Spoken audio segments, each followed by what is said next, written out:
Hello everyone and welcome to my first video game vlog. It's Friday and today I'm going to talk to you about upcoming handheld consoles, mainly the 3DS and the rumoured PSP2. Now the 3DS we know will be coming out on February the 26th in Japan, and it will be coming out some point in March in America and Europe. We don't know much about the price for the US and Europe, but we know that it'll be, I believe, 25,000 yen, which is about $300. So it will probably be ranging from about the $250 to $300 US mark, and it'll be ranging probably from about the 200 to 250 £50 mark, and somewhere in the middle for euros. I'm not sure on the exact currency conversion, but should be round about the cost the Wii was when the Wii came out, maybe a little more.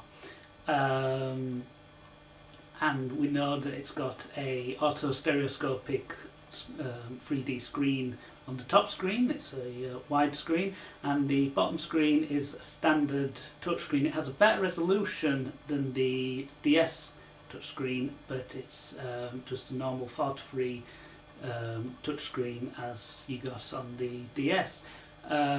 It will be fully backwards compatible with DS and DSi games, meaning that it should have all the DSiWare should be downloadable to the 3DS, along with some probably 3DSiWare or 3DSware or whatever they're going to call it. It will have a virtual console that we know has got the going to be Game Boy Color and possibly Game Boy Advance games on it. And we, if you look at the Wii's virtual console, has like consoles from Sega, 3DO, and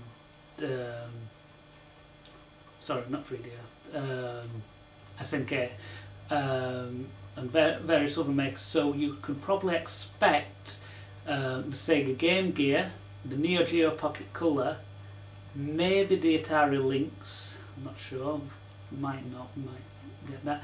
And it's also possible they may release the Virtual Boy games enhanced for the 3DS as 3D, but I'm not sure how they'd managed to map them across to the buttons, due to the fact that the original Virtual Boy had two D-pads and an A and B button and L and R and start select. So it's there won't be enough buttons. Even if they may map some of the buttons out to the touchscreen, or they may not just they may just ignore the Virtual Boy altogether because it wasn't really that successful, and it's, you know, like, that's an example of bad 3D, whereas the 3DS is hopefully an example of good 3D, in the same way as like Jaws 3D was an example of bad 3D films, and Avatar was an example of good 3D films. So let's hope the 3DS is more Avatar than Jaws. It will have an analog slider similar to the PSP's analog nub. It'll have a standard D-pad and face buttons that you find on a normal DS, and it will have an SD card slot, a game slot which has a slight design for the 3DS game cards will have a little bump at the side of them, so you can put normal DS cards in the 3DS, but you can't put 3DS game cards into a normal DS.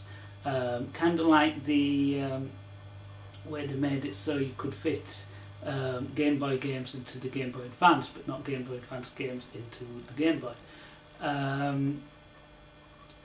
What else? Yeah, the graphics should be along the lines of the GameCube at worst, and along the lines of the Wii at best.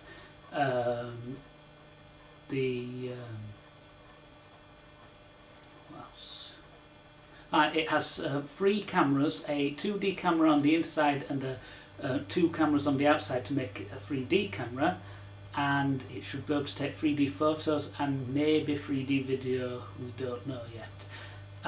It has a extra long stylus that is telescopic extendable stylus, and well, that's about it what we know for the 3DS. As for the PSP2, we know less about that, but we do know that it will feature it will actually feature a disc. Well, it will either feature a disc or a game card. It'll have physical media. That's what I meant. Because Sony are wanting to keep retail in the loop, and it will have digital downloads. I am guessing that if they use a system that is not compatible with the UMDs, they will have it will be backwards compatible with PSP downloadable games like the PSP Go, but not with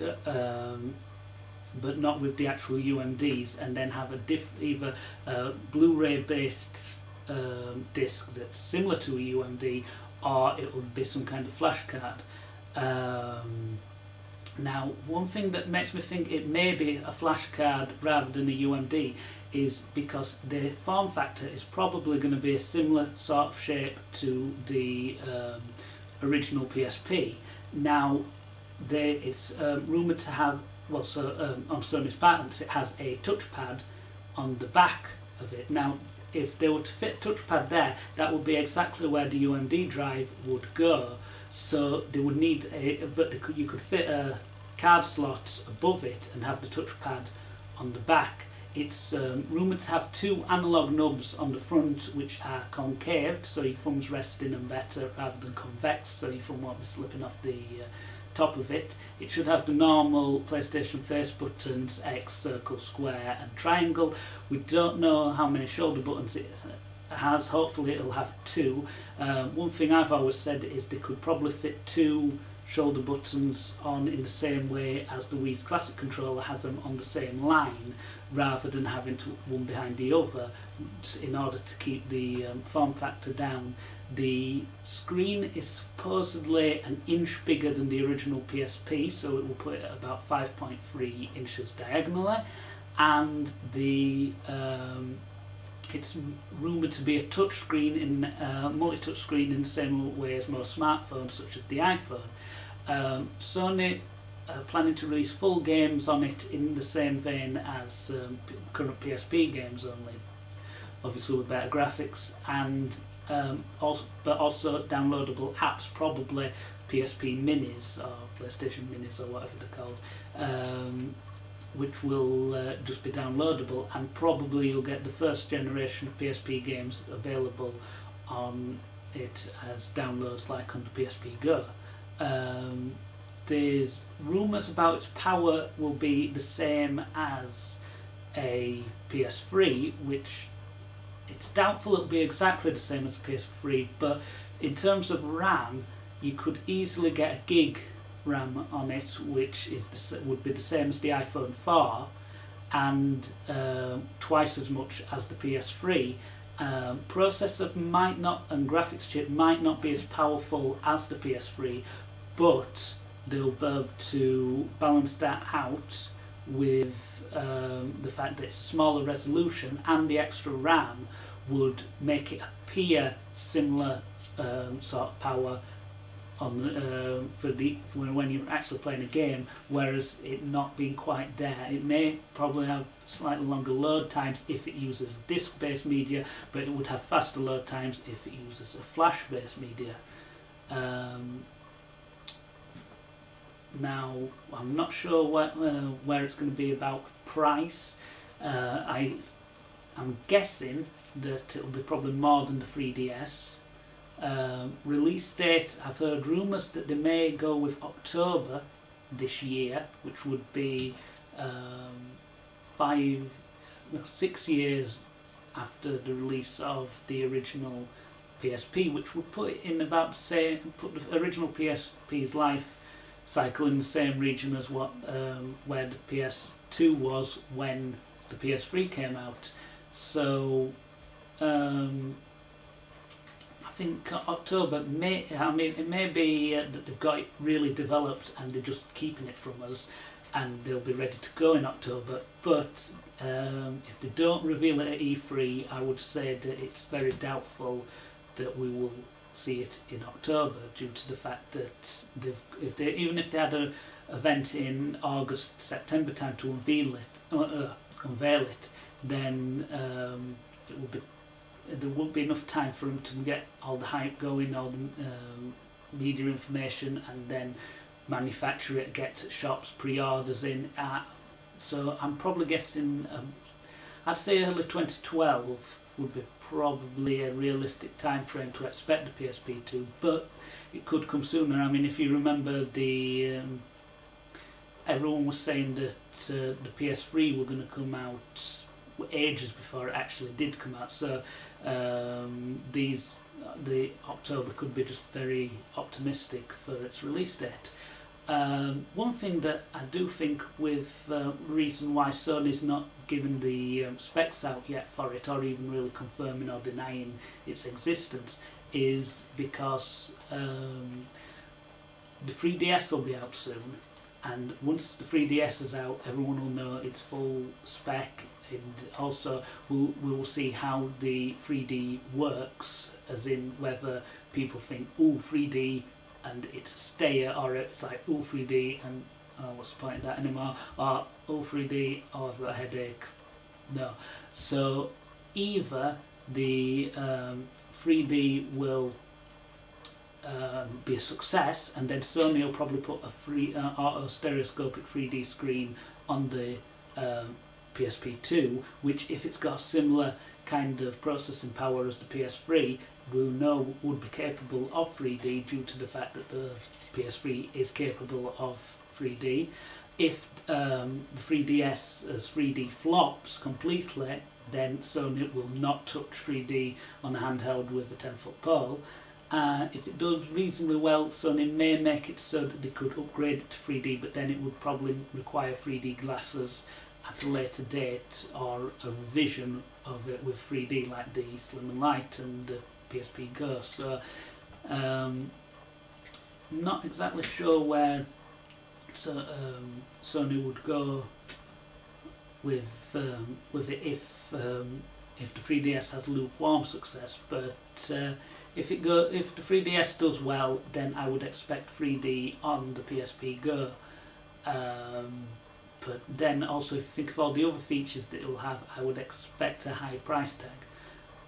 And also, there are rumours going around that they want to put 3G on it, in the same way like you could get one on contract like an iPad. But then there's going to be how many gamers are going to want to add a 3G contract onto their game, so onto the cost of the console. Because unless it is an actual phone, which we know it isn't, because the PS phone is going to be a separate thing altogether. So unless it's a phone, then phone companies will not be offering it for free with like a 2-year contract like you can get with the iPhone. So it's very doubtful that people will be opting for the contract if it's an expensive unit. Maybe if the phone companies cover part of the cost of the console with the contract, then people might pick it up. But we'll see how it goes as we get more information. As soon as I know, I'll be vlogging about it. Thanks for watching. Please rate, comment and subscribe.